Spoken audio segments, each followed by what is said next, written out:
Well, that's a step in the right direction. What's up, everybody? Welcome back to Gen Z Reviews. Today is episode 20, Luke. Episode 20, we did it. Look at that. I got the 20 cake. of these streams. You got the cake, huh? All right, Yeah, sweet. Nice. We got to celebrate. Give me some virtual cake. Yeah, But today's a great day to discuss, to celebrate the 20th anniversary of Gen Z movie reviews, Luke. And, what better way to do that than to talk about the best horror film of all time, John Carpenter's The Thing, 1982. We are not talking about the horrifying sequel, not horrifying in a good way. No, do whatever you can to avoid that. I don't want them to ever touch this story again. We never know with all the sequels they're deciding to make nowadays. So hopefully they don't sniff up this some sort of potential here, because this is just a masterpiece, absolute masterpiece. And you know what, Luke, this kind of film, it requires lots of voices to be heard, doesn't it? It can't, you and me, we have a lot to say, but we have a lot of other friends that are here to join us. Isn't that right? Oh, yes, that is right. We have Correct. 3 special guests, 2 you are familiar with, and 1 extra special guest that you have not yet met. So we are very blessed that these 3 guests have climbed down from their ivory towers to hang out with us serfs here in the ring. So I am pleased to introduce Gen X Man, the particular critic, and GM Light Horror. Look at all these faces. How we doing, boys? So, fellas, we're doing pretty good. We're doing pretty good. We got a lot of Gen Z here. Particular critic, you're Gen Z, is that right? Absolutely, I am. Good. He adds to the value. And I GM do. Light, he's also Gen Z. yes, sir. Nice. That's good. And Gen X is obviously not Gen Z. Yeah, I'm the odd one out here. That's for sure. He's the wise one. He tells us when we're going too far with something. He'll give us us. He'll give us a unique look on the movie. That's right. That's right. Yeah. And today, we're talking about a big film, and this is the biggest panel I've had on here. It's weird seeing 5 boxes here, so this is pretty exciting. Thank you guys for joining us. I'm hoping you guys probably caught the movie pretty soon. Is that right? Absolutely. Yeah, I rewatched it last night. Good. Awesome. Oh, yeah. Great. I mean, this we watched not like we watched it today or nothing. Yeah, that's right. Yeah, like a couple hours ago. Yeah. That's right. Yeah, it wasn't that long ago. I didn't realize how short the movie felt. It goes by pretty quick, and I don't think it's very long either. It's 1 only hour an and hour 49 minutes. Yeah, exactly. Moves That's in a not clip. bad. It's good. I like that. I like that it doesn't overstay its welcome. I think that's something that's particularly special about this. And one thing everybody, we're going to be talking about some interesting stuff here today about The Thing. Of course, we're going to discuss all the pivotal moments in this film, because there's not really a single moment where you can exactly breathe or take in what's happening, because it's just nonstop entertainment and the highest quality. So I'm really excited to talk about some of the highlights of the film, but also Gen X Man has garnered up an interesting story about the original story about this film. This film dates back, like the story and the meat and the potatoes of this masterpiece actually is quite old. It's like you realize that John Carpenter, he pulled a lot from this old story that came out nearly, I don't know, what was it, like 40 to 60 years ago, a long time ago. We're going to be talking about that. And then we're also going to be going into some theories as well, because this movie, part of what's so amazing about The Thing is how many sort of open ends there are. And they're so cleverly placed throughout the movie. And, the whole film is just a whodunit over and over and over again.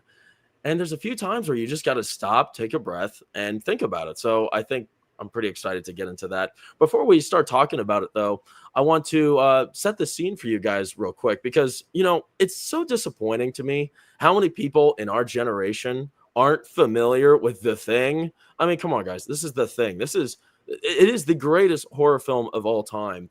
And it's I want to try to diagnose why that's the case later, because so many people I ask about this, they have no idea what this movie is. But to the audience that isn't too familiar with it, it's not a very complicated story, but it has so many layers to this that makes it just so fascinating. So The Thing, it takes place in an interesting, secluded base in Antarctica. And you have this group of men, including Kurt Russell's character here.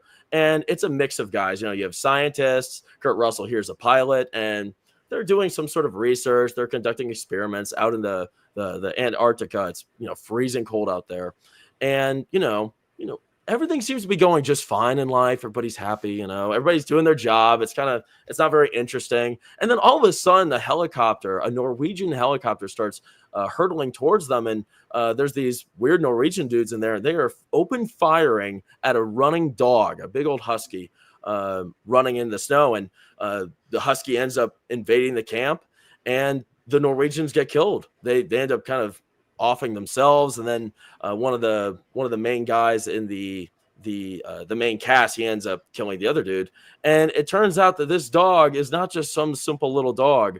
This dog is a host of this alien creature that is invading the camp. And the thing is sort of like, it's an indescribable enemy. Critic here, you mentioned when we were talking in person how this film is mostly about paranoia. It's not so much about a monster that you can follow directly. The paranoia that builds in this camp is insane. So I'd love to hear you talk about that later. But that's sort of one of the amassing conflicts is the paranoia, because this alien creature, it's a horrifying, disgusting mess, which I can't wait to show more pictures of and talk about. But it mimics people, it portrays people. And pretty much perfectly, so perfectly that, even, us audience, when we're watching the movie, it's so difficult to tell who it actually is. But it's so cleverly done where it's like you could diagnose it still. And that's sort of what you're doing the whole film. It's sort of a whodunit, because the camp falls apart. Nobody trusts each other anymore. And everybody just keeps dying off. And, the aliens' main goal is to escape the camp, to get away, and to infect the rest of the world. So that's sort of what's happening. And Kurt Russell, he's the leader of the gang here, and he's trying to make sure that doesn't happen. And they're learning this alien's weaknesses over time. And they go through hell there and back again 20 times over. And that's what's just so exciting about this. It's an absolute thrill line. It's horrific. And it contains some of the most shocking elements in any horror film to date. And I know this. Luckily, a lot of guys we were watching this with today, this was their first time watching it. And I think pretty much everybody here has seen it before, right? Except Luke. Yes. Is this your first time watching? Technically, no, because I did watch it when I was very, very young with my dad, but I do not remember a single thing. Okay. So this is your first time. Yes, this is What a terrible dad.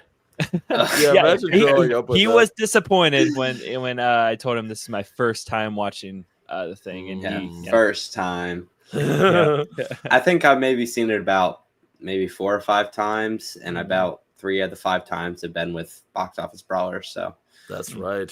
Yeah, those are good times. Every time you watch it is a good time. Luke, so how would you give us your out of movie reaction watching this, technically your first time, because it's a pretty shocking film, and there's really nothing else like it. Mm-mm. Yeah, very short and sweet, I like to call it. I really enjoyed the hostility between the characters. It kind of reminded me of 28 Days Later and 28 Weeks Later, with the trust issues and whatnot. I enjoyed that aspect of the film. But you were a little sleepy when we were watching it. Were you bored? I was not sleeping. I do not. Griffin can't believe this. It does move a little slow. That's what got me. A little slow. It's from the 80s. Let me say, I did have the recliner up with the massage thing on. I think Luke might be the thing. I feel like Luke would be the thing in this group. Nice. I agree. All right, Luke. So were you bewildered? Were you bored? I want to know. I want to understand. This is a big day for you watching this the first time. I was so on the edge of my seat that it caught me slipping a few times. And you caught me a few times. Yeah, I did. To be honest, I did. I was so interested that I wasn't at the same time. It was just super slow, but in a good way, It's a good kind of slow. Yeah, I like that the camera, it doesn't switch every 5 seconds. You got to get used to that. You got to reprogram your brain, Luke. We're not watching Marvel films. The jump cuts. All right. The jump cuts ruin the movies. And I will say that 100 times over. They're absolutely We need those long drawn out cuts. Those jump cuts mess it up. Yes, that's right. Exactly. But let's get right into something fun because, there's nothing more disturbing than this film altogether. So what do you guys think were some of your favorite, like, most disturbing elements of the film? Griffin, why don't you go first because you're our distinguished guest. Yes, sir. No, thank you. Dude, when you were talking about like them making a sequel, I just pictured like one of those shitty reboot quels and Kurt Russell like getting out of a van being like, I've seen a thing or two before, like for a trailer. Like, I know you did last summer. That would be awful. God forgive us. Bring it back. Dude, let the comet hit us if they ever make a movie like that. Yeah. I could see that happening. But I think that obviously the big thing everybody talks about with this movie is the practical effects. That's the coolest stuff. But there's something like so unnerving to me about the dog's initial change and like the worms like coming out of him, like when he starts to transform. I think just it's the way that it disfigures people. And I think that the dog was probably just obviously, I like dogs.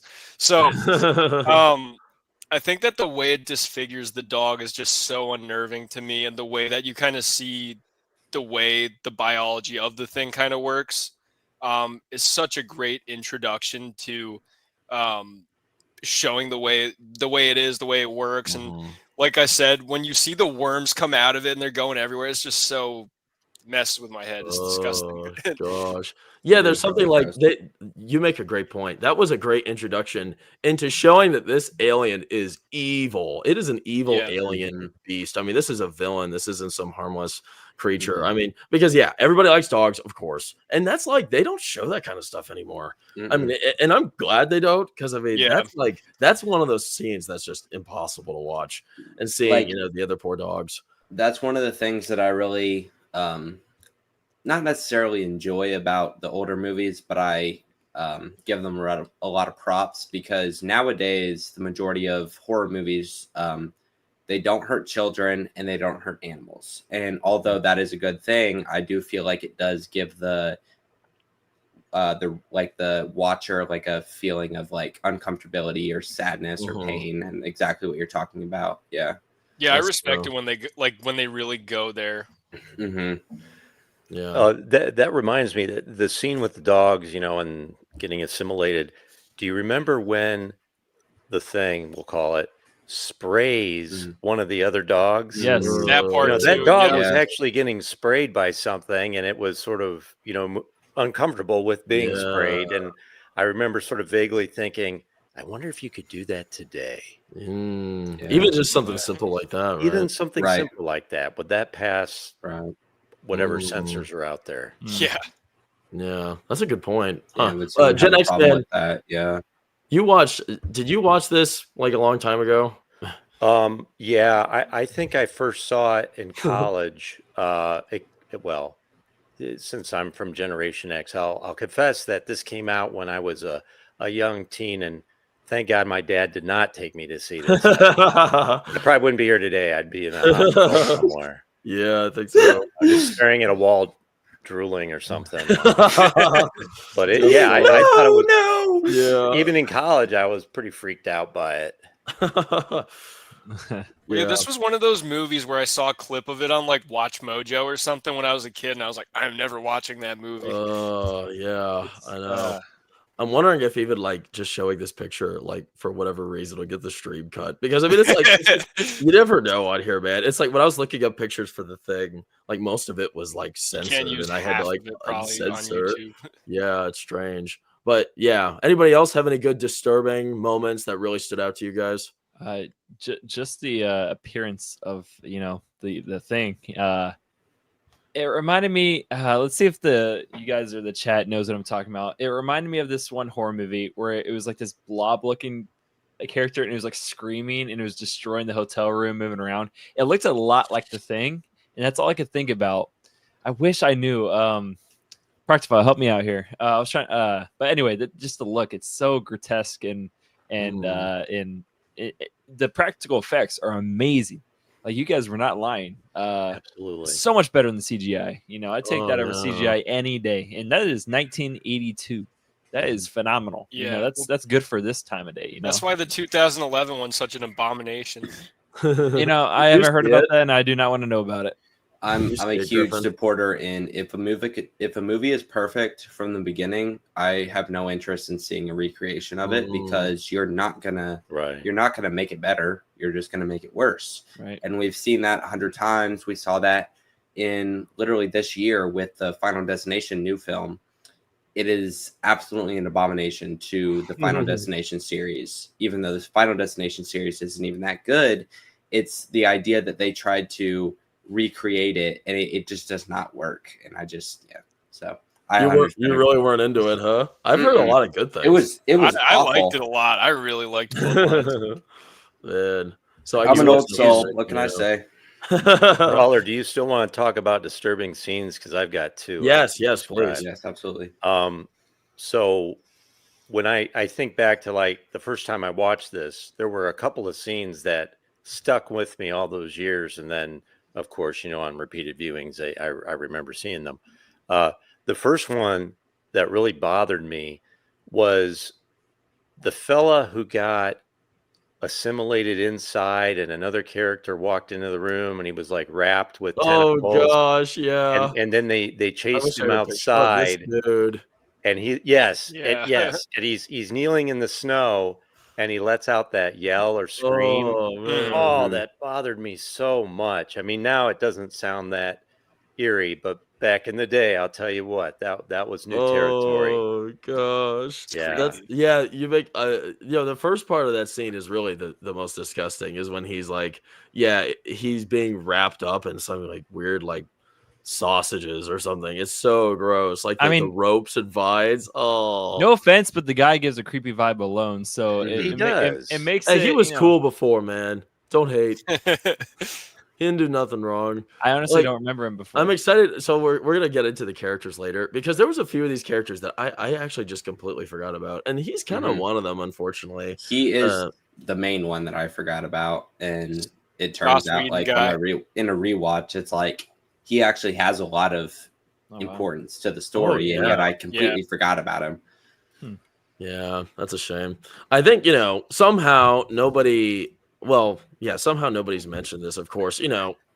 Every single scene is like, it sticks with you so much. But, you can't go wrong with the blood test. The blood test scene is just, my gosh, there's nothing else like it in the world. And I think the tension there is unparalleled. And, when we rewatched it, it didn't scare me at all. But I remember just the way they set up like the spark when it goes off and the blood like pops out of the out of the container there. It was like, it's hard to pinpoint exactly what made it so intense, but it was sort of like he was handling this sample kind of haphazardly. He wasn't really considering this to be the one that it would be. And he's talking to that old dude right there. And he's talking about how he's going to test him next. And, his is actually going to go off. But then he goes on here just haphazardly. And then, boom, it goes out. And then, hell lets loose. I think the crazy thing about that scene with the blood test scene is that, like, they didn't really even, like, there was no real clear evidence that was going to work. Yeah. Right. So they were kind of just, like, doing that off an idea. Yeah, exactly. So when it actually like reacted, when the hot needle reacted to the blood, like that was a genuine surprise. They didn't even really think that was going to happen. And so that was like, and the fact that the blood like reacted like the thing reacts to like negative energy or fire or like pain, like it was genuinely like it was a huge upset, and like nobody could have predicted that. How did they decide who to tie up?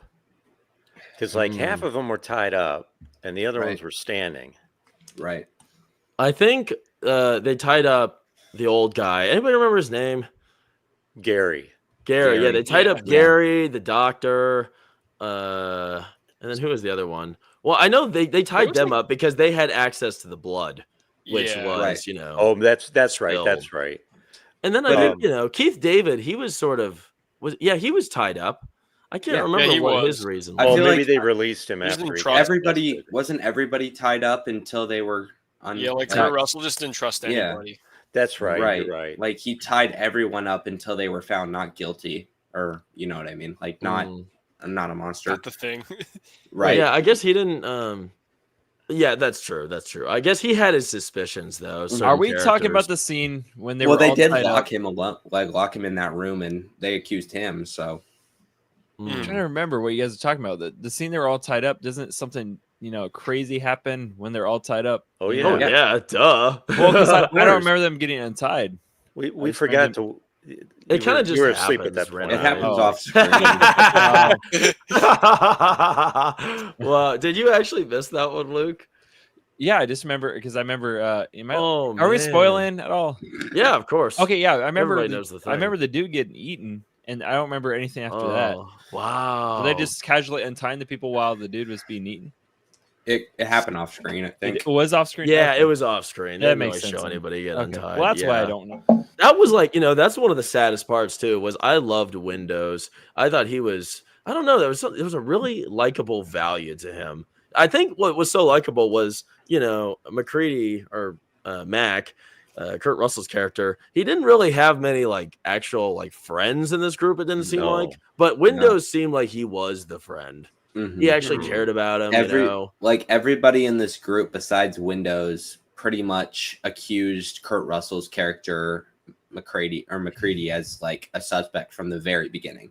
That's a good catch. I mean, they locked him in I guess they didn't necessarily lock him first, but they locked him away, and he was able to kind of like convince them that he was not what they were saying he was, and then he really wasn't. So like they really kind of put that on him first. So him not really having that many friends is pretty it's pretty reasonable, Sure. These people all accused him of being the thing when in reality he was the one that was trying to protect them from everything. I love all the theories. We have so many. I have a bunch of interesting ones written down that we'll talk about at the end of the stream. But Yeah, I I'm mean, it's excited like, to talk about that. oh yeah, I bet you'll have some good insight, Griffin. Because I mean, there's just so many ends, and you can make a argument that any one of these characters was infected or not, and when they Right. were infected. I crazy, and I love that. I love that there's just so much. There's so much intrigue. I mean, it's such an intriguing film. I mean, yeah. that I think- ending is like genuinely like ambiguous. Like we have no idea whether Kurt Russell is infected. Like they could both be infected. Neither of them could be infected, but like we never get that answer. Mhm. And that is like one of the craziest, like most like capturing things from this movie is that we really never know what happened at the end. Like after the movie, you're still trying to imagine the plot. Exactly. And that's good. That's good method of movie making. Oh that sure. he could have done on purpose. Make an observation about this frame. So imagine you're the guy sitting there and they're about to test your blood and somebody's pointing a live flamethrower. A fully live Oh, flamethrower. God. All they have to do is hit the trigger and you're gone. You're screwed too, man. Oh No, my you gosh. are. That's Even if funny. he accidentally messes up, like you're done. It's probably You're more done, lethal yeah. than like Oops. a pistol or a rifle. Even I mean, 100%. I don't know It's how you way get worse. that off of you. Yeah. That's awesome. Good That's point. a really good insight, Gen X. So this was also like, I don't know. It's not a theory, but this was something I was very curious about with this scene. Is once Windows gets eaten, as you say, or Mhm. he's like engulfed by the thing, and he's like tossed around, and he's like laying there afterwards, and he's bleeding. He didn't like. I was wondering, like, okay. So did that actually make him the thing or not, or was he still a person? Because we No, didn't really About see that him, too. huh? I was thinking about that too. Yeah, because it wasn't Like like you don't make it as that clear. Like, you clear. don't usually see like the assimilation. So I think they leave it really vague on how they, Right. And I feel like that is what makes the thing so good is Yeah. that you don't know. Like you Yeah. have no idea whether or not because like I don't know, like not to spoil nothing, but like me box office and Luke, we went to see 28 years later in the theaters. And there was this whole thing where it was like, if you get any sort of blood or bacteria in your mouth, eyes, any sort of thing, you turn immediately. And that was very clear. But in this movie, it's not clear whatsoever. It's not clear if you get touched, you turn into a monster, if you get like, there's no clarity, and so it's just left up to your imagination, and that's what makes it so scary. I agree. Yeah. I mean, it almost made me think like breathing the same air, or like Right, like in you some have no instances, idea. right? Yeah, like maybe you have to be a certain like close to each other, or like any kind of contact, touching Yeah. skin or whatever. It also seems like like the thing could choose not to at the time assimilate with you and play its cards better. Like, because Mhm. the thing was the dog, Right. and that guy, by the time they shot him, I forget his name. The guy who like was obsessed with the dogs. He Right. wasn't Clark. assimilated Yeah. by the time when they shot him. So, Right. Mm. I mean, clearly chose not to at the time they assimilate. with made him. that very clear towards the end of the movie, where they realized that the thing was no longer trying to like get into other people's bodies. It was just trying to freeze, and so that the rescue team could come and find it. Like Yeah. that was its goal. It was just trying to go back to sleep.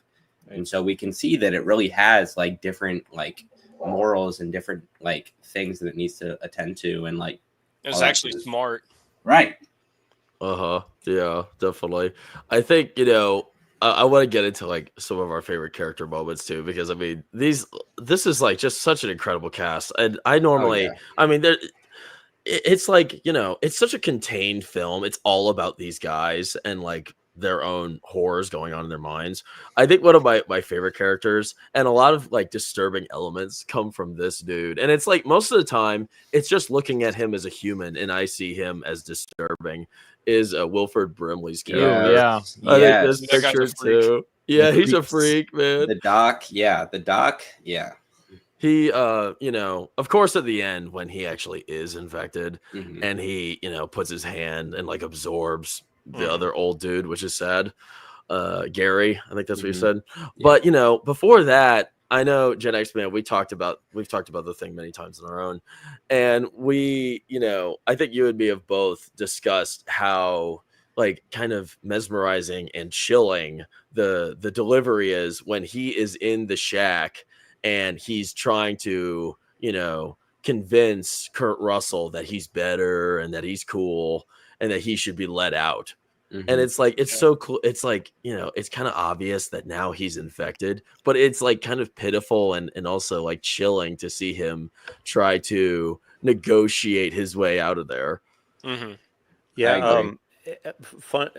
It probably wasn't the intention of John Carpenter, the director, but I found that scene funny when he's like, "I feel a lot better. I want to come back inside now." Let me As if out." he didn't try Yeah, to he was- shoot everybody and destroy all of their electronics and all that kind of stuff. Like, Yeah, it was a I crash. I think he does have some really funny moments where he's going crazy, like when Keith David tries to negotiate with him and he shoots at him. He could have Yeah. killed him, man. He was Well, so close. No who resistance says- at all. Who says that he wasn't infected from that point on? Like, we have no idea. We have no idea whether that was his own free will and if he was Mhm. just kind of going stir crazy and destroying stuff, or if he had already been infected. Like, that is Yeah. like completely unknown, and we can only like think about that in our own heads. Like, we have no confirmation on that whatsoever. Well, I think the argument can be made. I guess you could look at it in two different ways. Yeah. The main reason is I think he should not have been infected at that point if he was doing that, because originally I think the alien, the thing's plan was to try to escape and to infect the rest of the world, right? That seems to be what he wanted. So if that was the case, then he wouldn't want to destroy means of escaping. And two, unless his plan was to just freeze there anyway, then yeah, I guess destroy everything and get trapped there as well. But I think it's more likely he wasn't infected at that point in time. But Yeah, he, that's what I'm thinking too. But we he don't sort know. of stood out. We don't know. He went nuts because he figured out what was going on, right? Mhm. Mhm. He thought through like, what's the end game here? And the end game is this thing gets back to civilization and the whole world goes to hell. So Right. he, later, Kurt Russell's character McCready figures out, wow, we got to burn this place down. But it took him a while to get to that realization. Whereas the good doctor here figured out much earlier. He just didn't know how to recruit help. He just took Right, we matters saw into that. his own hands. We saw that Acting scene insane. very soon, like very early into the film, where he was doing all those computer tests and computer things, and it was like there was all these percentages about how many of the people in the general facility would be affected and how the entire population would be affected, and it really did not look good. So like, yeah, that totally could have pushed him over the edge. Like that was like that sense of like uncertainty and like lack of confidence, like it totally make you go crazy.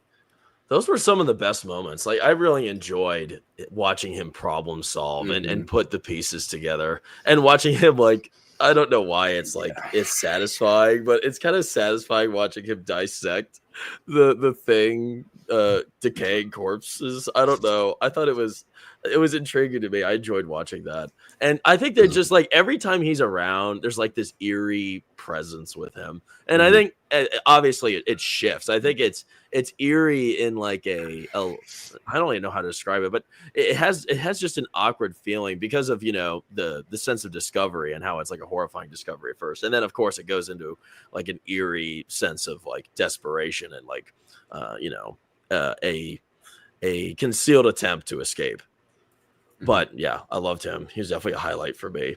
What do you think? So, of course, you know, spoiler alert to the world, everybody in this film pretty much gets infected.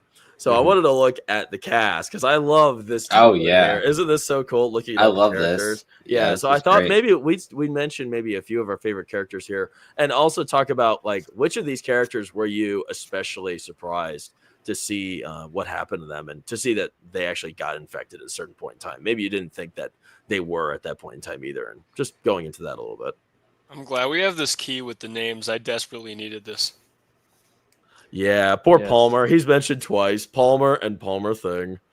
I think honestly, Windows, his infection and his like transformation was the most like surprising for me, because he seemed like a pretty genuine person, and then we see him like trying to like defend himself against the doc and all that kind of stuff, but then yet he still gets infected. That was just like a huge surprise for me. And that was like a huge kind of like sadness. It was like he was really cool, and like he was actually like one of the good guys. Like he was actually trying to do good, and he got like infected, and that sucks. Yeah, I definitely agree with that. I'd say the older guy that you were saying, Jackson, earlier. Blair? Blair. Blair. And also I can't help to notice that the dude on the top row, very right, I swear I thought that was Martin Dreyfuss for a second. Doesn't that look like him when you He first does look kind at of him? look like Oh, you him. mean Richard Dreyfuss? Richard Dreyfuss. Dreyfuss. Oh, I mixed up their names from them. That's You're right. fine. Yeah. Yeah. Wow. Yeah, that is. But yeah, the dog also, that was kind of sad. Seeing a lot of the dogs being attacked at the same time was kind of sad. Oh Dog yeah. thing. But yeah, it's, the rest of them, I think they had it coming. Yeah. Well, one that surprised me was Norris. He's in the bottom there. Yeah. He, Norris. remember, he died. He had that heart attack. Right, and then they tried to bring him back. Yeah, they tried to revive him, and then and you know, they took out the paddles, right, to shock his heart. And on the second shock, whoops, he's infected. His mouth, his right bot, or his his chest. His chest turned into teeth. Yeah, and he That's bit such a great off Cooper's hands, and that was the end of Cooper. Thank you, Gen X Man, for reminding me for that, because that was actually like a really, really good scene. Like when his chest turns into those like teeth and like bites that guy's hand, like that is it's so captivating. It's insane. You can't keep your eyes off the screen during that scene. What about you, Griffin? Sorry, I have you all the way at the bottom there. I don't really know how to change that. You're good. As far as characters, yeah. it's like the thing is about the thing.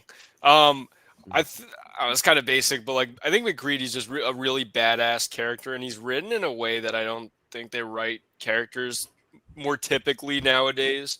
But I don't really see this movie as much for its characters. I'm way more invested in the story and just like the suspense of it.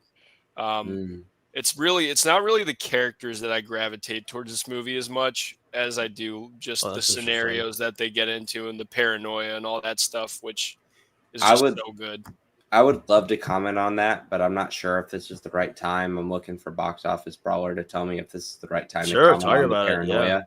But in my opinion, the reason why this movie is so amazing, in my opinion, is because it does not follow the basic archetype of horror movies before it.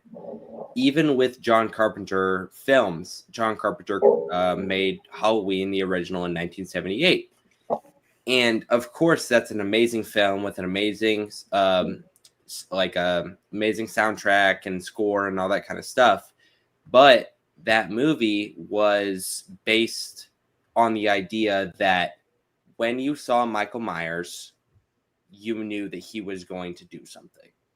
Mm-hmm. And we can see that idea very similarly in Friday the 13th, Nightmare on Elm Street, all these movies that had come after that are just a very basic killer or antagonist or protagonist that like causes problems. Mm-hmm. This movie, along with John Carpenter's 1980 in the Fog, like it totally recreates the idea of horror with this idea that you don't even know necessarily who the killer is. You have no idea what the killer is or what it is capable of. And then that idea of paranoia like creeps in because you're so worried because you have no idea what's going on. Mm-hmm. And with The Mist in 1980 and with The Thing in 1982, it really kind of just like recreates that idea of horror and brings upon that idea that the horror is maybe the people themselves, not the actual like monster. And I think that is a totally it's a totally different idea. And it was totally like new when John Carpenter did it. And it's revolutionary. And that's why I think that The Thing and The Fog are some of the most influential horror movies of all time. Wow. Yeah, like the internal shift is just so interesting compared to like, whereas a lot of horror movies before that, whatever was trying to kill you was like something else. It wasn't the other, but this was all internal, and it's one of you. It's an inanimate object, and the paranoia is almost more of the killer than the actual disease or the monster, because as we saw in The Thing, they have no idea, and they end up going against each other and locking McCready in a whatever, and like they almost fight each other and they almost go against each other even though they have no idea. And that's the paranoia. And I feel like the paranoia is more of the monster than the actual monster. That's a good point. Yeah, brother against brother, right? It's sad, like Gary, Gary here, there's like only one moment, or there's maybe two moments where the characters are kind of sensitive towards what's going on to each other. One of the moments is when Windows is being sympathetic towards McCready.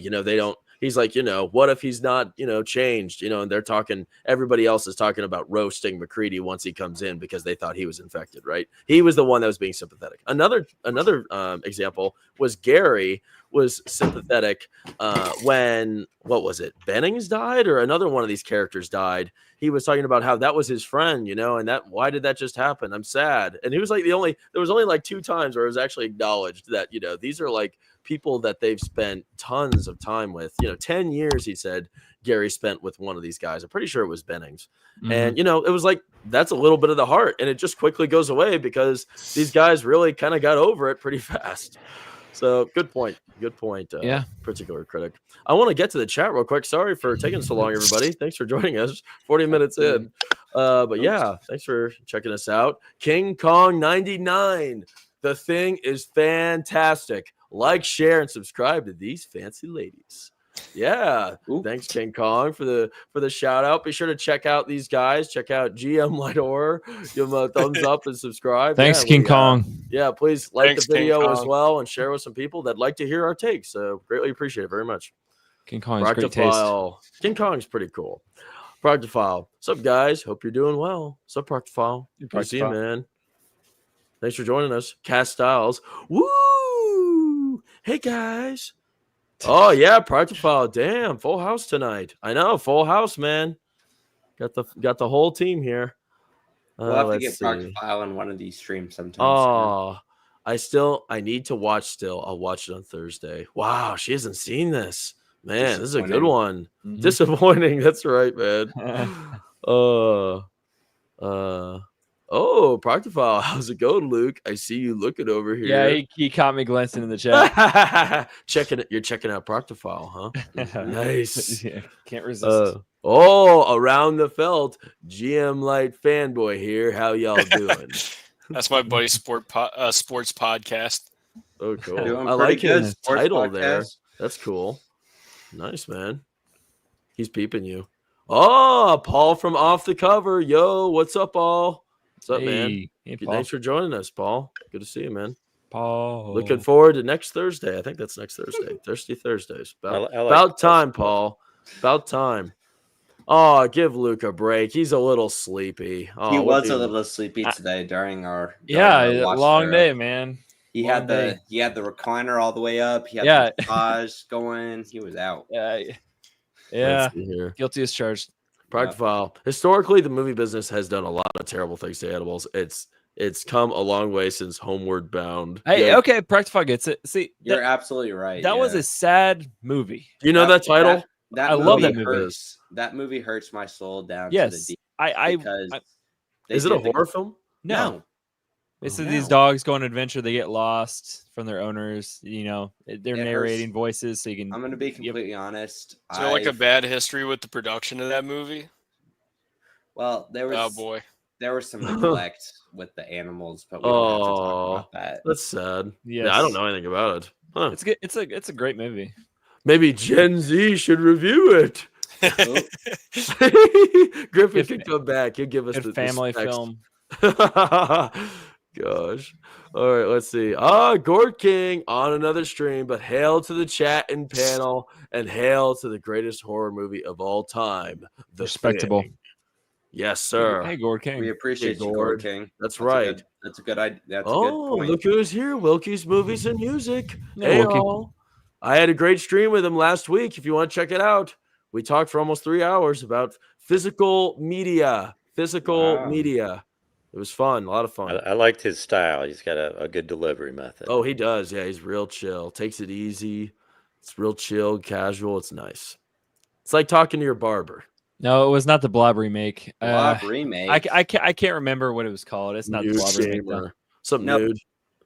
I think Luke, I think he might be right. No, it was. I remember. I remember the name just in the back of my head. It was this weird indie film. It was really bad. I forget. Ooh, you got a shout out here, Griffin. Jason Entertainment. Hey guys, Oh, how's fellow it movie going? YouTuber. What's up, brother? Oh man, It's probably gone by now, but what's up, Jason? Oh, sorry, Jason didn't get the shout Fellow out. reviewer. The great GM is in this live. Nice. Let's see here. Oh yeah, Proctophile is worried about a new version if they bring in the thing. Oh gosh, they're gonna bring in social distancing if/when they try to remake this one. Yeah. So Proctophile went and saw Eddington as well, and wow. Gen X Man, I heard you actually couldn't stand it, but that's about the pandemic year, the worst year for a lot of people. And yeah, Proctophile, he heard my review and he went and saw it, and I think he enjoyed it quite a bit. So Wow. yeah, there you go. I guess you can make a correlation to that. Worth checking out. Oh yeah, in my opinion, I loved it. Yeah, absolutely. I really like Ari Aster's movies. I just couldn't find the time to watch Beau is Afraid because seems like it's 3 hours and probably too weird, and I might not like it. So Yeah, it's that's not like a lot definitely of up time in to the invest air. in a movie. It's probably all those things. I have no idea. I've heard mixed things. I think Gord Yeah. King actually likes it. Beau is Afraid. I think I saw a tweet of him saying that.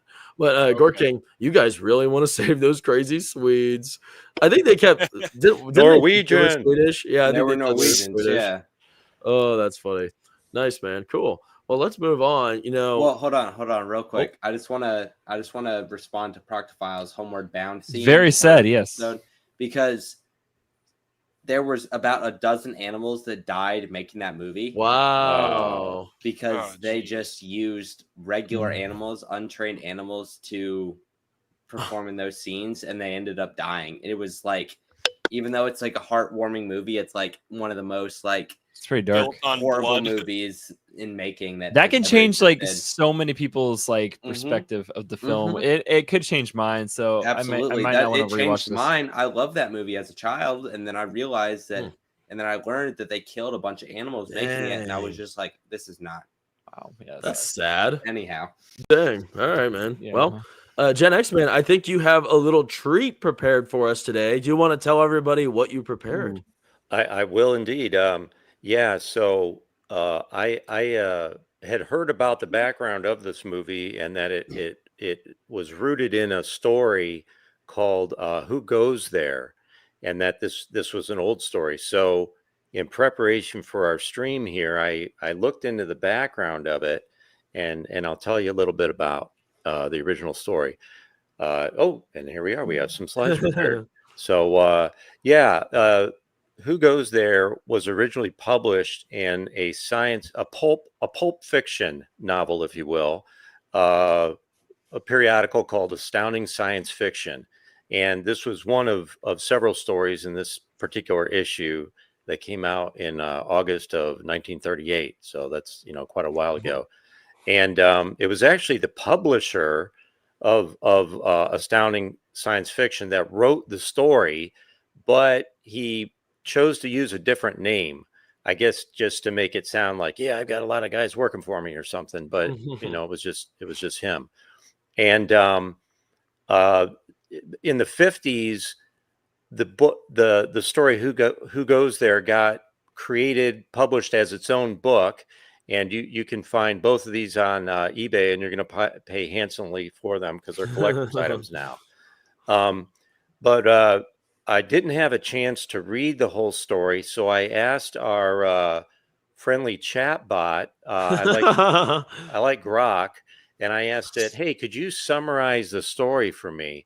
So it did, and it came up with like 8 paragraphs, and I thought it'd be interesting to read through those. And that's what subsequent slides show here. And you'll also see some original art that appeared along with the story back in, the original publication. So I'm just going to go ahead and read this straight up. And you'll have to excuse me, like, I'm not the best narrator in the world, but I'll give it my best shot here. Okay, so we got several pages of this stuff, but it takes about 5 minutes to read through in total. Now, the question I have for you, something to think about as we're reading through this, how much of this did you feel like got represented in the movie, and how much of it was not represented in the movie, and the director, took some creative liberties? All right, so here we go.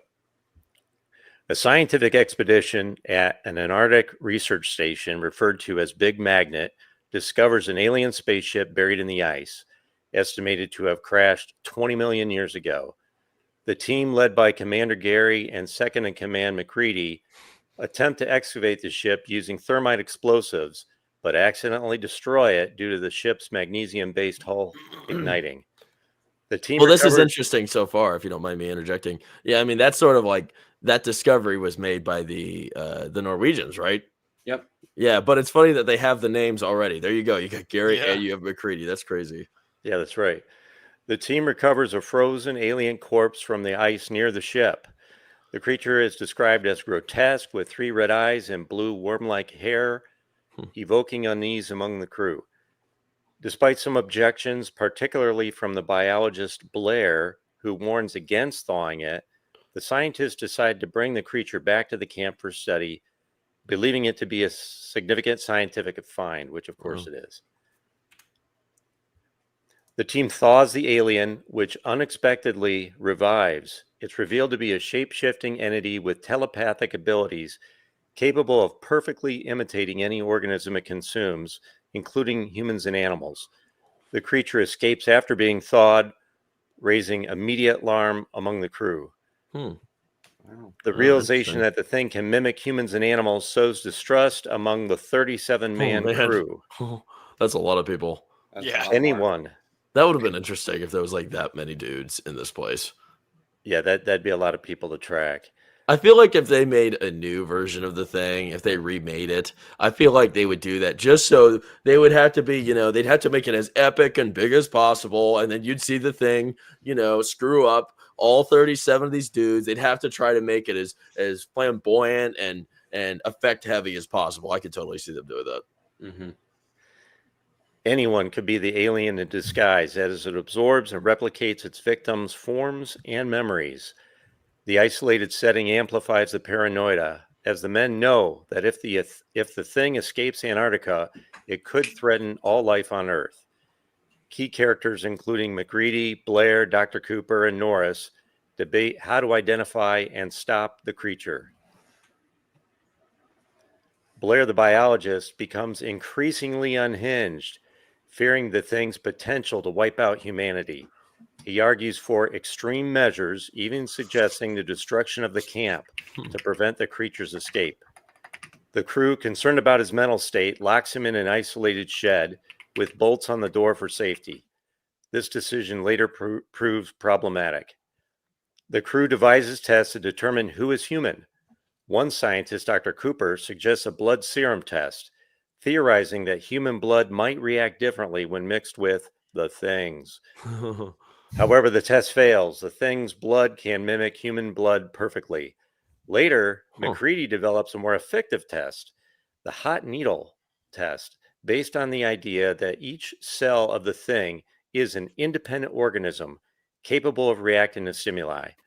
By heating a sample of blood with a hot wire, they can detect whether it reacts as the alien trying to defend itself or remains inert like human blood.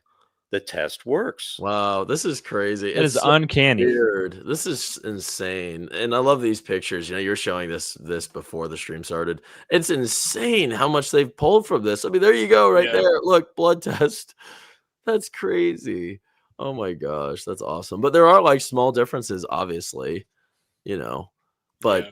this is insane. This makes me like, this is inspiring to me. I would love, some talented new creatives to adapt stories, old stories like this. What's Yeah. stopping anybody from doing this, right? That would be so cool. Exactly. That's the only way we're getting anything interesting anymore, is if somebody adapts weird stories like this. Like it makes me so excited to see these new, like Stephen King is taking a bath right now, because it seems like every time I'm at the theater, I see a new Stephen King title pop up. And I've never seen so many Stephen King projects and films. He just had a show release, and now he's got that. It's called like The Long Walk. We just had Life of Chuck. I love that book. I'm excited for The Long Walk to It come looks out. great, man. Yeah, it's a great book. This is what we need now. We need to adapt a lot of do short stories too. I don't Yeah. care. Life of Chuck, Gen X Man loved that one. I loved that one. And adapt all this stuff, man. This is awesome. So continue. Oh wait, sorry, I gotta go to the next slide. There you go. As the crew conducts tests, several members are revealed as imposters and are killed, often with flamethrowers, as the thing's forms are vulnerable to fire. The thing is discovered to have infected some of the camp's sled dogs, further escalating the danger. Tensions rise as the men turn on each other, with fear and mistrust dominating their interactions. The narrative includes vivid scenes of the thing transforming, though the violence is less graphic than in later film adaptations. Wow. Is That's that it? interesting. Nope. Oh no, here we go. Here we That's go. crazy. Yeah. It's revealed that Blair, isolated in the shed, has been infected and is no longer human. He's been secretly building a small anti-gravity device, possibly a miniature spacecraft, to escape the camp and spread the infection. The crew discovers this just in time as Blair's device is nearly complete. In a tense climax, McReady and the remaining survivors confront the Blair thing, destroying it with explosives and fire before it can escape. This act ensures the thing is contained, at least for the moment. The story ends with the surviving humans, led by McReady, reflecting on their victory, but haunted by uncertainty. They've defeated the immediate threat, but the possibility remains that the thing could have infected others or that another creature might exist. The novella closes on a note of cautious relief, with the men vowing to remain vigilant to prevent the thing from reaching civilization. Wow. Wow. What a cool story. Anybody have any thoughts? That's just very direct to the film, and I like Yeah, that. I'm surprised. I They- know that it's like the Thing is also a remake of a 1950s movie, The Thing from Another World, I think it's called. But I didn't know that it lifted this heavily from from deeper source material. That's crazy. Yeah, Yeah. I mean, it feels like they have like very, very similar ideals. I mean, there's a couple differences, but those are things that are needed to be adapted for TV or movies. Like, I feel like the story is almost like scary, like scarily close to the movie. This makes me like, I don't know why, but this encourages me because, in the very beginning, it sets up sort of the Norwegian story that we don't see in the first film, of like the camp going to hell. And like, it makes me want to see that in film, which I guess they did with the prequel film. But I don't want to touch that either because I heard it's terrible and the effects are awful. It would just be so nice if they were able to make a proper prequel to this and make it just as great as this one. That would be so nice. I would love that. The thing with the prequel too is that they initially filmed it with practical effects, but for some reason they got rid of all the practical effects scenes that they had and then went all in on the CGI, because the movie itself isn't bad, but it's just so it's such in bad taste to have one of the greatest practical effect based horror movies and then make a follow-up that's just completely tainted with bad CGI. It's because they think that they think that we're gonna give them all of our money because look at all that CGI, look at all that greatness, but in reality it doesn't look nearly as good. It's perfect. Yes. Oh gosh. Well, thanks Gen X Man for preparing that. That was very interesting. Was great. I doubt many viewers knew about that either. That's so cool. I had no idea. I love the history. Do you have any thoughts on it, Gen X Man? Yeah, like you guys kind of laid out the punchline. I mean, Carpenter just followed the thing. So, pardon the expression. Almost, yeah. He just lifted it directly from the book, and of course, he told things in a somewhat different order. There were a few other differences just in the narrative structure, but yeah, I'm impressed that he just trusted the source. But it also maybe takes my opinion of him just down a notch a little, because I had always thought, wow, what a genius to come up with such a crazy story, and of course he has a lot of director level prowess there, so I don't want to take that away from him, but yeah, I mean, he got all the best ideas from that original story, published way back when. Right. Yeah, I guess it does. It does, tamper with it, right? He didn't come up with this. That wasn't exactly him, but the delivery, right? That's important. Right, but on he knows how to deliver. He Right. executed On the other hand, so well. he made this into something that the book was not. And that's not saying the book isn't good or the story isn't good, but putting something that is in words into a physical, like a thing that you can see or a movie or a TV, like that is a very creative, and it's a very amazing thing. That's something funny about this movie too. When it released, I guess it was a box office failure. It only made what was it, like almost $20 million domestic. It wasn't even international release. Right. The budget was about 15 million, and then that doesn't include marketing and then parceling out funds for the theaters as well. So it was a bomb. It's so weird to see how so many old box office bombs are able to become cult classics. I mean, this is definitely a cult classic, and this is this is one of those films that unfortunately no one in our age range seems to know. I've asked so many people in their 20s, in their 19s, if they're familiar with the thing, because I'm so passionate about it. This is just one of my favorites. This is my number 5 favorite film of all time. I love the thing. And young people don't know what it is. They know Halloween. When they hear John Carpenter, they're surprised that this is a famous film. Do you guys have any idea why that's the case? I think it's an IP franchise based thing where like everything's about IP today. Just franchises keep these things alive that might otherwise not be. That's a good point. I guess Yeah. there isn't much energy in going back to see one solo film. I also think that the newer people's minds have been kind of altered to the fact that they need the immediate gratification, whether that's Instagram or TikTok or whatever, but they genuinely do not have the attention span to sit through a movie like this and get the context and get a little bit like nervous about what's going to happen. Like they just don't have the attention span for that. And Right. it's genuinely sad because these like movies in general are things that have been teaching people for generations. Mm-hmm. And so the fact that these new children and this newest generation of children can't even like focus for more than 2 seconds because they're scrolling through TikToks every 5 seconds, like that's genuinely. Is that you, Griffin? I Oh, yeah. genuinely, I genuinely feel like that is. I genuinely TikTok feel like brain. that is a problem. Yeah, like I genuinely feel like that is like deteriorating the young children's minds and preventing them from being able to sit through like things that actually have like real content. Mm-hmm. Yeah, just these- imagine where movies are going to be in 20 All- years. All of Be these like- films need to be re-released. I know they're doing that with a lot of movies. But Oh, yeah. they need to like make a specific like theater or one of the theaters that plays classics like every week. That'd be fun. You know that's Yeah. that's a great idea. I just thought about that. That'd be awesome. I mean, I should try to pitch that too. Ooh, you could start your own green. theater. Go on Shark Tank. Yeah.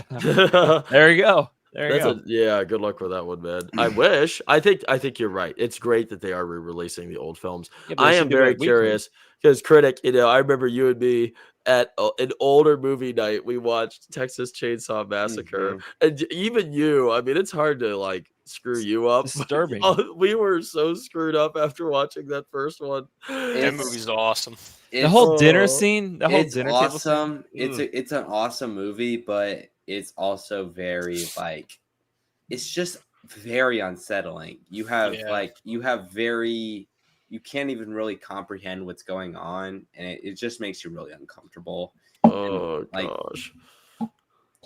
So I saw a trailer. I saw something recently. I don't remember what it was in theaters, and there was a trailer for that. They're re-releasing that in theaters because I would like to see that again in a theater, just because I am Releasing what? curious.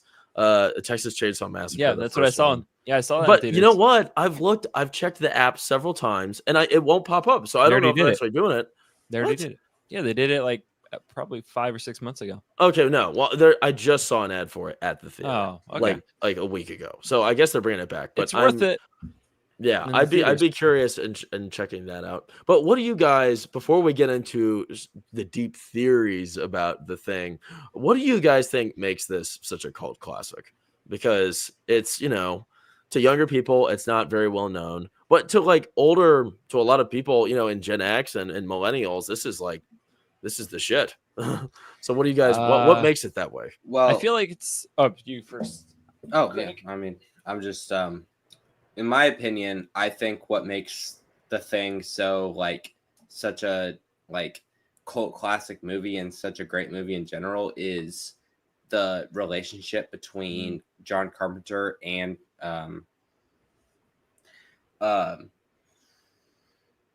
why am I blanking on his name? Kurt Russell. Kurt Russell, yeah, right. Of course. Yeah, the relationship between Kurt Russell and John Carpenter is almost unmatched between any other horror director and actor whatsoever. There's 5 movies that John Carpenter has directed, and 3 out of the 5 have Kurt Russell in them. And those 3 out of 5, obviously The Thing, Escape from New York, and Big Trouble in Little China have grossed almost over $275 million. Wow. And so, in my opinion, I feel like this movie, is totally reliant on the connection between John Carpenter and Kurt Russell.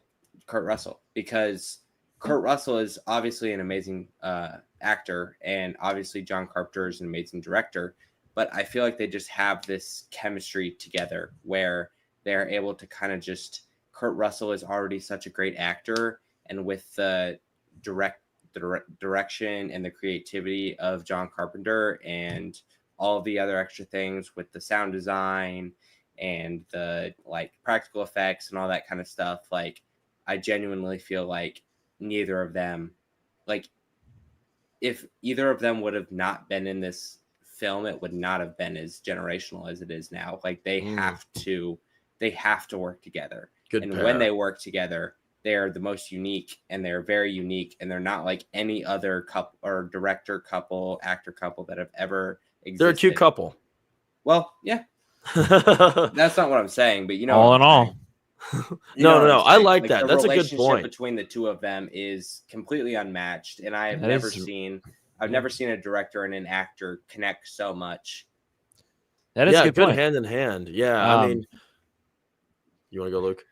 Oh, I was just gonna say my take on it, but you first. You might have. Oh yeah. That's a good point, Ty.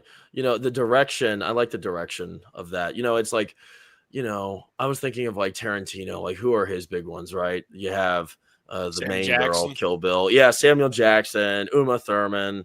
You know, that's his. You know, it's Kurt Russell, like Big Trouble in Little China. I mean, he just brings, he really brings something out of him, so unique. And I feel like we don't see that Kurt Russell in anything else. You know, it's very different, very distinct. And you know, when you were describing that, I was thinking of Kurt Russell in this, and I was thinking, what would it be like if he wasn't in this? And it would be a huge crater in the film if Kurt Russell was not the lead. I don't know who I'd have. I don't know who else I'd have in it. He's the perfect character. He's perfect lead. He brings such a great presence to the movie. I think he's one of the things that really, and like he has such an iconic look about him that I think really sticks out in the movie.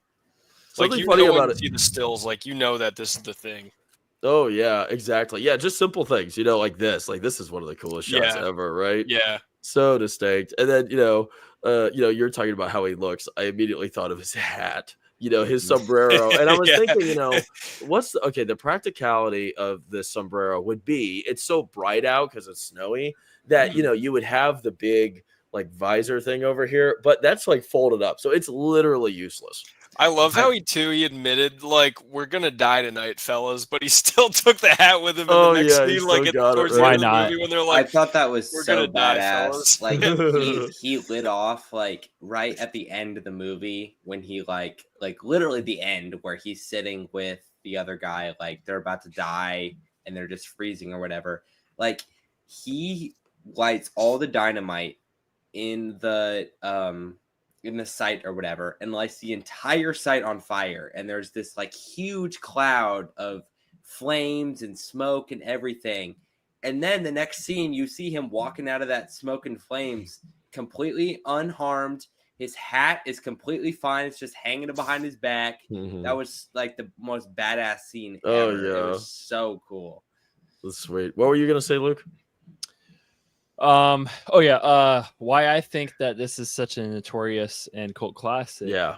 And I say this a lot for a lot of different movies, such as like Jurassic Park, the original, 28. I'm trying to think of another example, like just like originals almost. Like Jurassic Park is one of the biggest first. I think we talked about this already, but the first biggest dinosaur films that was successful. I feel like this is like the first like infection horror movie that was out there. It was such a great like it's a great story and plot. Like you know, first time like almost like apocalyptic, like a I don't know, like a zombie, not a zombie apocalypse, you know. But like an alien invasion that like it was infectious. I don't know. I feel like it was quite original. Like an imposter type movie. Like that's the thing. I don't want to steal your answer, but one of the things I think makes this movie like have so much staying power is it's just so high concept. Right. And a $15 million budget's pretty big in 1982. The fact that they gave him that, and the movie's just so badass. They don't make movies that often like this anymore. No, definitely not. Yeah, what do you have to say, tried. Griffin? I'm excited to hear from you. As far as like what made the movie stay. Yeah. Yeah, I mean, like I said, just great high concept horror, which, I mean, it kind of piggybacked a little bit off of a similar subgenre with like Invasion of the Body Snatchers, but that imposter type thing. It's great for tension. I think that really stuck out in a lot of people's minds. I think it's that the practical effects definitely is what a lot of people remember about this movie because they're just so gnarly. I mean, they're amazing. I think that this is the movie that everybody basically points to when they talk about practical effects in horror movies. And then, like I said, you just got a badass main character with Kurt Russell. Like, he's so cool. It's between those things, a really tight story that just is very effective. It's simple enough to where it's just easy to get into. And I think that's just made the movie so accessible to even like normies, not even just horror fans.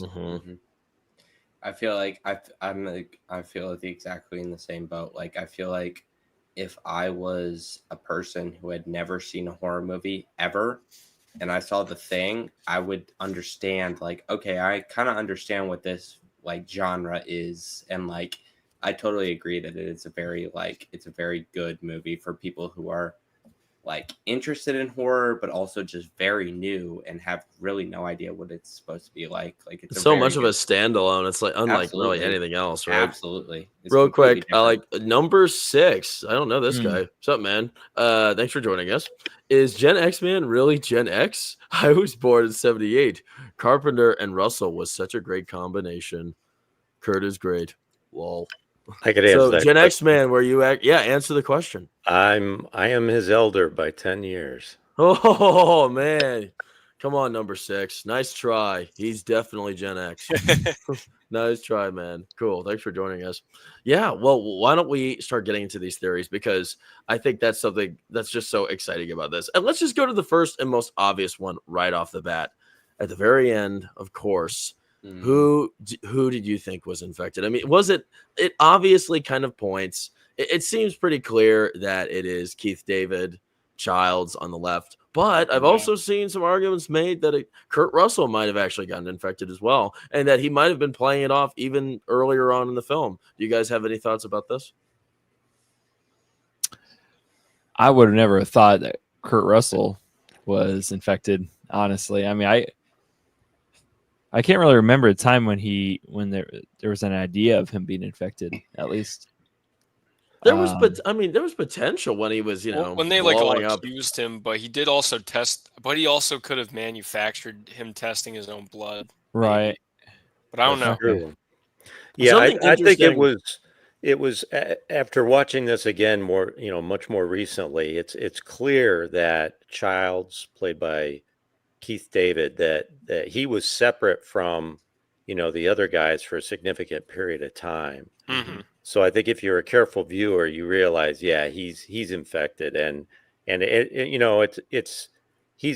means the Thing is won because he doesn't expect to survive, but it can go dormant by being frozen, and it's holding the flamethrower to Kurt Russell. So it looks like game over to me for humanity.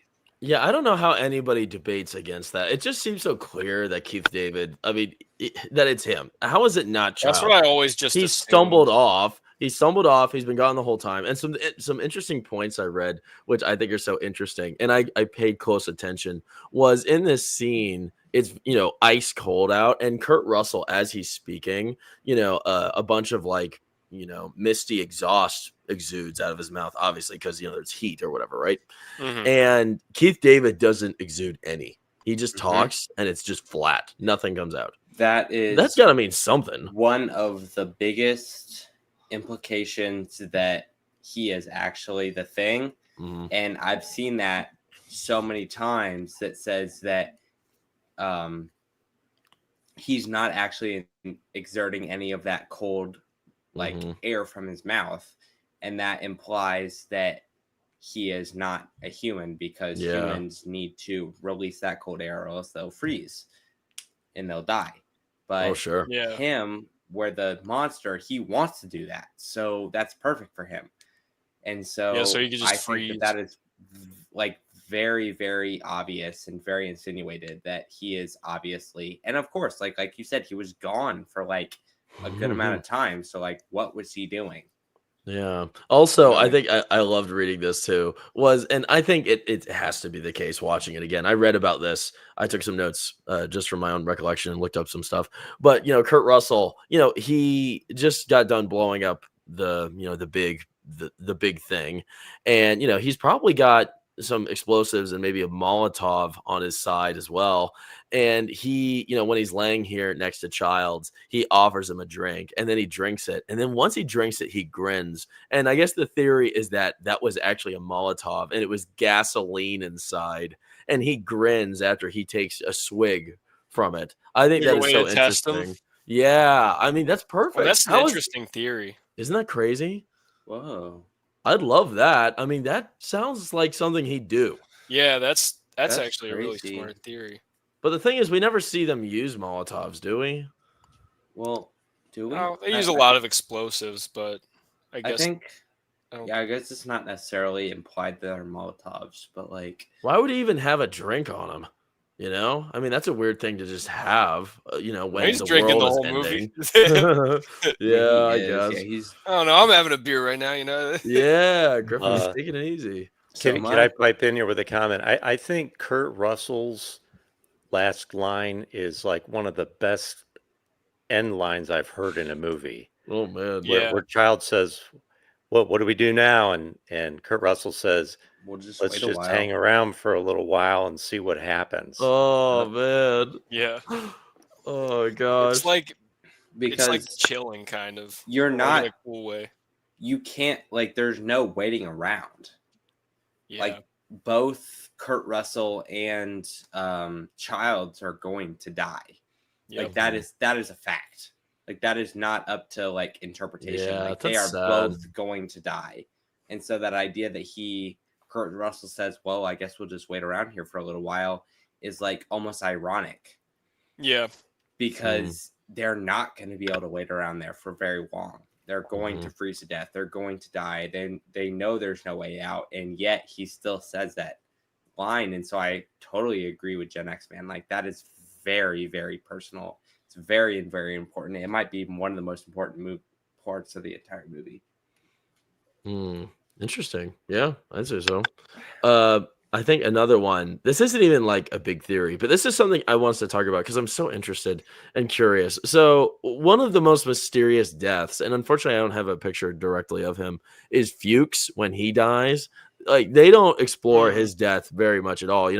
What happens is he sees, the power goes out in the camp, and he's taking some notes, and he sees like a figure walk past his office, and he follows him outside, and then he finds McCready's jacket, and it's all tattered outside. And then later, I don't know, McCready and them, they learn that he walked out. They go out there, and then they find a very charred little body left. Like it doesn't even look like a body. I thought it was just more clothes. But if you look more closely, it looks like a really shrunken face that's been like torched for a long time. That's been burning a while. There wasn't very much remains at all. And his specs were there as well. And that was Fuchs. And like, okay, how on earth did this happen? We don't really, in the film, we don't linger on it very long at all. They mention how possibly for whatever reason he torched himself. But I mean, gosh, that must have been quite the torching. Because, I mean, he was really shriveled there. Or somebody else did it to him. But I don't know who else was out there. Do you guys have any ideas? I think it was just definitely the thing trying to cover for itself and kind of create a narrative and spin a yarn, I guess.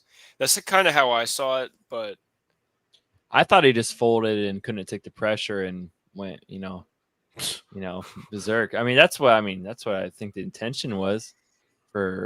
He seemed like he held himself together just fine. He was trying to be helpful. I didn't see him as somebody that wanted to give up and like off himself. but Who knows? I don't know. Nobody has any ideas. I think it just added to the plot. I think that was the entire thing. The is that, curiosity, yeah. the curiosity and the unknownness of like what building the happened mystery kind of of adds what's going on. adds to the like confusion and like paranoia of everybody else. Like, why are these clothes out here? Like, all that kind of stuff. And that was actually the thing that they kind of used to like use McCready as like a scapegoat to like put him away and keep him away. It was like they found his clothes, but like they said in the film, who knows if someone actually planted those or if that's actually his. Like, it's just that entire idea of ambiguity is like, it's genuinely deteriorating their lives and their and their brain and their like ideals and everything like Yeah, that. they're not getting any sleep. You know, Gord King, I'm surprised Gord King thinks this. Fuchs encounters the thing in the lab after the power goes out. He probably set himself on fire. And I know McCready said maybe he did it to himself. I remember that, but it just doesn't. None of these characters seem like the type to like give up like that. But you know, they're if sleep he deprived. encountered the thing, why wouldn't the thing either assimilate with him, or if the thing's gonna kill him, just to use him as some kind of distraction or like to set up this McCready narrative? That makes sense to me that he would kill McCready, plant that stuff, and try to, or not kill McCready, but kill Fuchs and like set up this narrative potentially about McCready.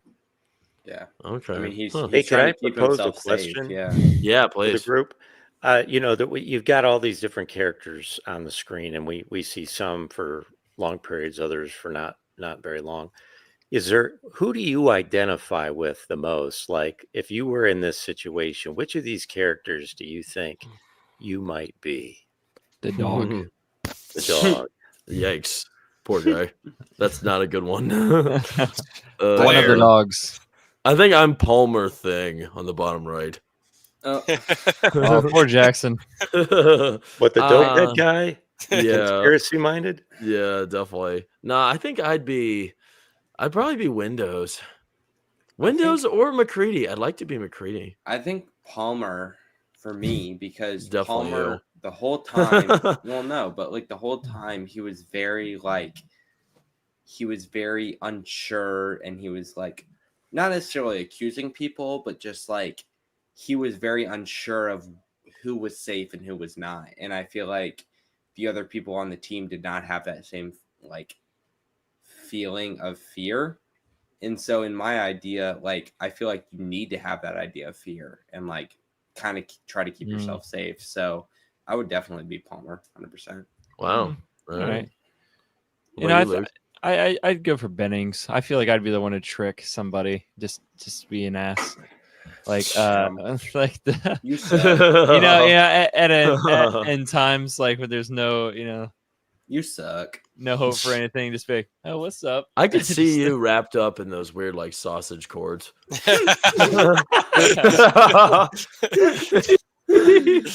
Touche. Yikes, my bad. What about you, Griffin?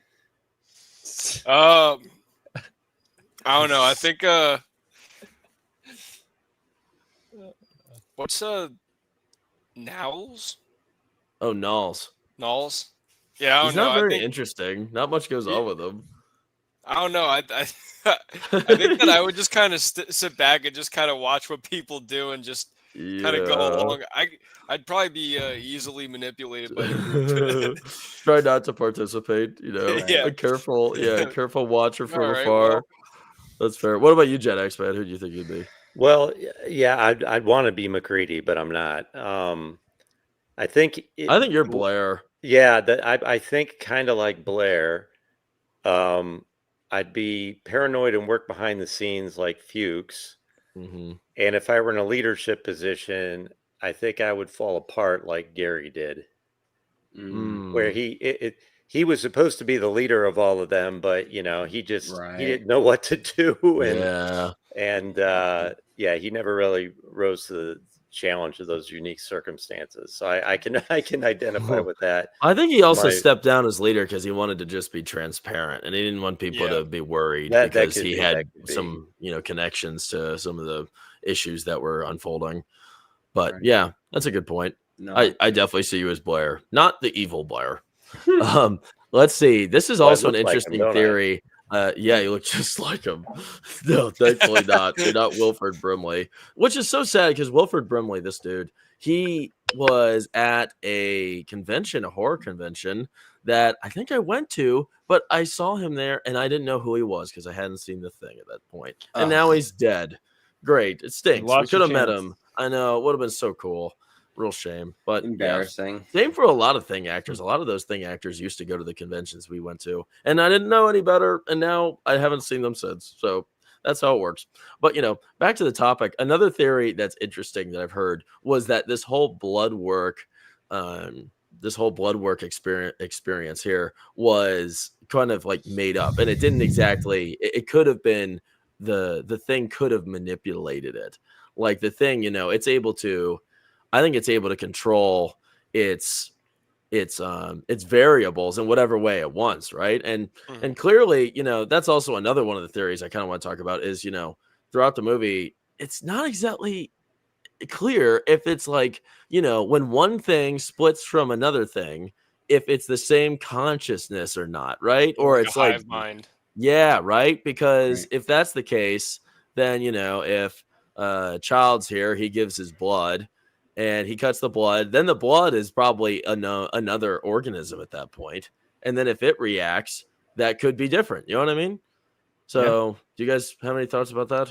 I see it as like there's like they're all parts of one whole. That's how I always kind of saw it. Yeah.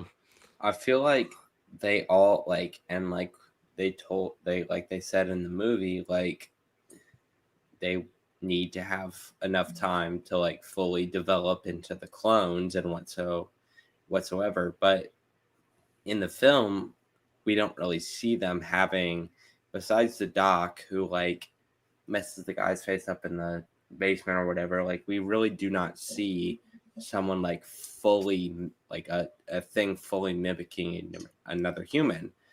And so I think that's like a really big thing, is that like we really don't know, like we just don't really like, we have no idea, like it's Yeah. totally How they act. ambiguous. This whole movie's ambiguous, and it's hard to like wrap your head around that, but it really is. That's true. I don't think I think it's kind of ridiculous. I think it's clear. The blood work, the whole thing seemed pretty reasonable to me. And, it worked. I don't know. I think that take the movie kind of at face value where I can, for the most part, until it's like very obviously trying to be ambiguous. Like I don't ever, like I never felt like the movie was trying to trick me, I guess, if that makes any sense. Oh, I never really? like took it as like the blood test was like a ruse by the thing. Interesting. Did But you it does make think sense. But did you think that Wilford Brimley's character, Blair, did you think that he was did you think he was actually like infected or whatever when he was like pleading, or do you think that was like actually him? I don't know. I mean, maybe it's just I'm too dumb to think about these things at the time, but I just took it as he just wants to get out, but you don't know if he's actually going to cooperate or not. But McReady's not going to take a chance on that. That's true. Do you guys have any other interesting theories about the film that I didn't get to? Or any ideas like why this happened, or why an event transpired the way it transpired? Where did this substance or being come from? Yeah. Right. Oh well, Like, yeah. I know that's not a theory, but like I don't think it was. Yeah, it came from. We Yeah, don't that's answer something. that. That's something that's so interesting too, right? Is that the Norwegian guys, they discovered that UFO, and this one of the, I think, what's his name? I have a picture of him here. The Norris there in the bottom left. He determined that the UFO has probably been in that ice for over 100,000 years, and then it's this that's right. super Been done it to advanced a lot of other UFO. planets. Isn't that insane? That's such an interesting Yeah. concept. So yeah, everybody, I think that's like one interesting thing is everyone wants to know what the actual thing looks like. Like if you like if we were trying to picture the thing, what's its original shape, right? Or can it have an original shape? Maybe that's the whole point, is that it doesn't. It's like a symbiote, you know? Right. It doesn't Yeah. have a shape at all. The thing is what you imagine or what happens. Like it's not a physical being that infects you or causes you to be something. It is just an idea that then affects your body or another person's body or another thing. Like that's what I think this movie really comes down to, is the Yeah. fact that like you have no idea who is the thing, who is not the thing, what the thing actually is. So all you can rely on is your trust and your confidence and your paranoia. And all those things get severely deteriorated through this movie because you can't be sure. Even at the end scene, like even at the very end scene with Kurt Russell and the other guy, you're not sure who maybe they're both not infected. Maybe they're both infected. Maybe Kurt Russell's infected. Maybe the other guy's infected. Like it's that whole idea. And I feel like in this movie, the monster is that paranoia and the lack of trust. It's not even the actual monster that's killing people or possessing them. It's that like panic and that lack of trust between your people who you have known for a long time. Yeah. And like I love how amorphous the thing is, because I mean, I think the shot at the end of the thing where it kind of looks like it could be its real form, but you could see it's still just kind of imitating different things that it's probably imitated before. Maybe another alien. You see the dog. Like I think that stuff's so cool. Oh yeah, geez, it looks so crazy, gross, and real. I think when I try to picture what the original form looks like, I don't remember what he's dissecting, but Blair is dissecting one of the corpses, and he like opens it up, and there's this like ugly head thing in there, and it's like it doesn't look like anything else that they've encountered, and that head looked like it might have been like this is the spawn, because it was it didn't look like a dog or a person. It was just this weird morphed face inside. Right. That's sort of what I think of. You know, Gord King. Well, there's a lot of great comments here, by the way, building up here. But one thing that he says that I was thinking about was what's fascinating is the thing gains intelligence as it imitates, meaning it likely started as a simplistic intelligence, which grew smarter as it took over more beings. And yeah, it's really weird if you reflect on, well, wait a minute, what is this entity? And how does it preserve its knowledge, as it's reduced to down to a molecule or two or whatever, a clot of blood. And yet somehow it remembers things from its prior hosts and carries that forward into new hosts. I don't know. It's fascinating just to reflect on that. I think Proctophala, he mentioned something here. He's mentioning the summary of the story. He says the thing was described as telepathic, making it that much harder to outwit. Maybe would that have been a factor? The telepathy? I don't know. Interesting. Yeah, very interesting. Let's get to the chat real quick, because thank you everybody for talking. And Gorking's got a lot to say here, so I want to hear his thoughts. Let's see. Yeah. Gord King says if the thing was actually telepathic, it would be extremely difficult to outwit in any practical situation. That's for sure. I feel like it gains the intelligence or knowledge of the people it assimilates to. That's kind of what I always assumed, rather than it being telepathic or anything. At least for the movie. But Gord King, McCready 100% isn't the thing. Childs is 60-40. Yeah, I hope neither of them are. Wouldn't that be nice? And they just that would be nice. Die like normal people. Then humanity's okay. Yeah, I don't think they have no chance to survive. Isn't that crazy? They're done. They're done. They're cooked. Let's see. Let's see. Here we go. Number 6. The Thing is hard sci-fi as well as a horror film. Yeah, it is hard sci-fi. Yeah. Oh yeah. Yeah. It's a good blend. I didn't used to think I liked sci-fi at all, but then I am reminded that some of my favorite films are sci-fi. It's like, okay, I guess I like this a little bit. Canyon, Sub Tristan, What's up, good to see you, man. Nice pink hand. Good to see you, man. Gord King. The Thing has the most perfect horror movie ending with the most perfect line. Leave your audience wondering and discussing. Yeah, I miss discussing a new movie. Eddington has a lot to talk about once you're done watching that. That's for sure. Let's see. Gord King's giving Gen X Man some props. Gen X Man speaking facts about that final line. Yeah. Why don't we just wait around a while, see what happens? The line is ironic because us humans both will die, but if one isn't, then something else happens. That's a good Right. point. And that's sad. You know, they're going to freeze and then they're going to take it home. You know, Keith David, he's going to end up being the thing, and then the rest of the world's screwed. Right. It's either both of them die and the world's okay, or one of them is actually the thing and survives, and then the whole world is screwed. And that's the whole thing. That's what I was saying about how ironic it is, and that's exactly what Gord King is saying. Is like that is like the idea of why don't we just wait around a while is not it's not a humanistic characteristic. Who's the one that said that? That We was don't- Kurt Russell that said it, wasn't it? Yeah, we don't get Yeah. to wait around. Like we don't get to just wait around for a while and see what happens. That's not how. That is weird. That's not how our lives work. Yeah. Like Huh. we have That's to just one of those act. Like we can't just Cold wait ass around. lines. Right. Yeah. For real. Gord King. He's talking about Fuchs's death here and what I said about giving up. It's not giving up at all. The thing can infect you and turn you slowly, as demonstrated by the cell simulation. A scientist like Fuchs would, like Blair, be recognized would recognize the consequences of turning. That's true.